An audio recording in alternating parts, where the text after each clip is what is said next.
Welcome to the Apple Classroom Class Summary Pane video tutorial.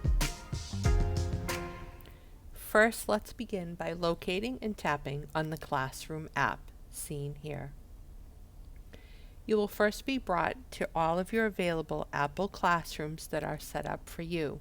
For demonstration purposes, I will be using my grade pre-K to 12 Apple Classroom demo.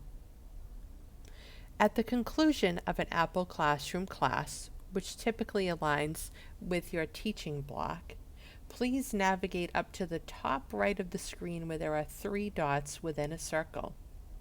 Tap on it, and then at the bottom of the menu, tap on End Class. When you do this, you will see a class summary of all of the apps visited by the particular number of students. Once you tap on a student individually, you will then see how many minutes that student spent on each app during your class period. Here's a view of a larger class.